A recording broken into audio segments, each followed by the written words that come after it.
ماں باپ کے نا فرمان کی نہ دنیا ہے نہ آخرت۔ ایک صحابی ہے، یا رسول اللہ میرا باپ نا میری کمائی میں سے خرچ کرتا، مجھ سے پوچھتا ہی نہیں، اور شرعن قانوناً اگر میری کمائی میرے باپ کی جو کمائی ہے یا زمین ہے جائیداد ہے اس سے الگ میں نے اپنی محنت سے کوئی کمائی کی ہے، وہ میری ذاتی چیز ہے، قانوناً میرے باپ کو بھی پوچھنا چاہیے کہ بیٹا یہ تمہاری چیز میں لے سکتا ہوں، یہ پیسہ میں استعمال کر سکتا ہوں، قانون یہ ہے۔ تو اس نے قانون کی بات کی کہ میرا باپ میرا مال اٹھا کے خرچ کر دیتا، مجھ سے پوچھتا ہی نہیں۔ آپ نے کہا اس کے باپ کو بلاؤ۔ اس کے باپ کو بلایا تو وہ انہوں نے پوچھا کیوں بلا رہے ہیں؟ کہ تیرے بیٹے نے تیری شکایت کی۔ تو اس کو اتنا غم لگا کہ وہ کٹ کے مر گیا۔ اور عرب کی شاعری تو پھر پوری دنیا میں مشہور ہے، آج بھی مشہور ہے۔ تو اس نے دل ہی دل میں کوئی شعر کہے، درد بھرے دکھ بھرے، اور وہ انہی شعر کو اپنی زبان سے نہیں دل ہی دل میں کہتا کہتا دربار رسالت میں مسجد میں پہنچا تو جبریل پہلے آ چکے تھے۔ کہنے لگے یا رسول اللہ، اللہ تعالیٰ فرما رہے ہیں کہ آپ اس سے کہیں کہ پہلے وہ شعر سنا جو تیری زبان سے تو ادا نہیں ہوئے، تو تیرے رب نے عرشوں پہ سن لیے ہیں۔ آپ نے فرمایا بھائی اب تمہارا کیس سنوں گا، پہلے وہ شعر سنا جو تیری زبان سے نہیں ادا ہوئے۔ اللہ نے سنے۔ کہنے لگا یا رسول اللہ میں گواہی دیتا ہوں آپ سچے رسول ہیں، آپ کا رب بڑا طاقتور رب ہے، آپ کے رب کی قسم زبان سے ایک لفظ نہیں نکلا، دکھ بھری فریاد تھی جو دل کی دنیا میں اٹھی اور وہیں گم ہو گئی، سینے سے اٹھی اور سینے میں ہی دفن ہو گئی، پر آپ کے رب نے عرشوں پہ سن لیا۔ آپ نے کہا اچھا سنا تو صحیح میرے بھائی۔ میں کہا جی میں نے کہا بچے جس دن تو پیدا ہوا اس دن سے ہم نے اپنے لیے جینا چھوڑ دیا، ہم نے تیرے لیے جینا شروع کیا۔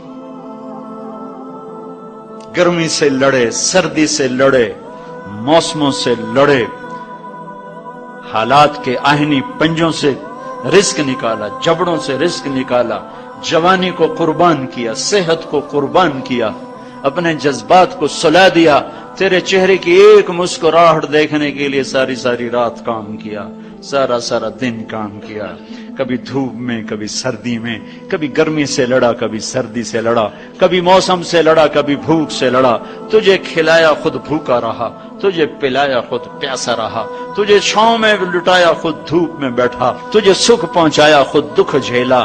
میری تو زندگی پھر تیرے لیے ہوگی، میں نے اپنے لیے جینا چھوڑ دیا۔ جب کبھی تو بیمار ہوا تو ساری رات میں اور تیری ماں تیرے سرانے بیٹھ کے دھڑ دھڑ دل دھڑک رہے ہوتے تھے، کہیں مر نہ جائے، کچھ ہو نہ جائے۔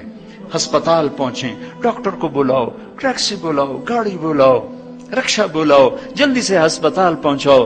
اسی خوفناک خیالات میں ہم روتے تھے، پگھلتے تھے، ٹوٹتے تھے، بکھرتے گئے چلے گئے خشک پتے کی طرح، اور تیرے چہرے کی ایک مسکراہٹ کے لیے ساری مسکراہٹیں بھول گئے، تجھے صحت مند دیکھنے کے لیے اپنی صحت کے سودے کر دیے۔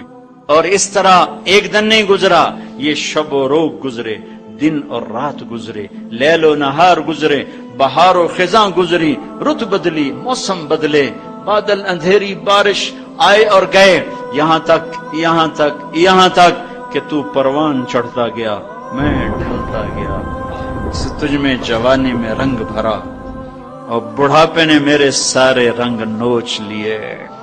تو سیدھا کھڑا ہوا تنے کی طرح، میری کمر جھک گئی کمان کی طرح، اور میں آسرے کا محتاج ہوا، تو طاقتور ہو کے جوان ہوا۔ پھر مجھے خیال آیا کہ میں اس کی انگلی پکڑ کے چلا، گود بٹھا کے چلا، کندھے بٹھا کے چلا، ہاتھ بٹھا کے چلا، اس کے لیے در در کی ٹھوکریں کھائیں۔ آج جب میں بوڑھا ہوا ہوں تو اب یہ میری انگلی پکڑے گا، میرا ہاتھ پکڑے گا، میں اس کی لاٹھی بنا، یہ میری لاٹھی بنے گا۔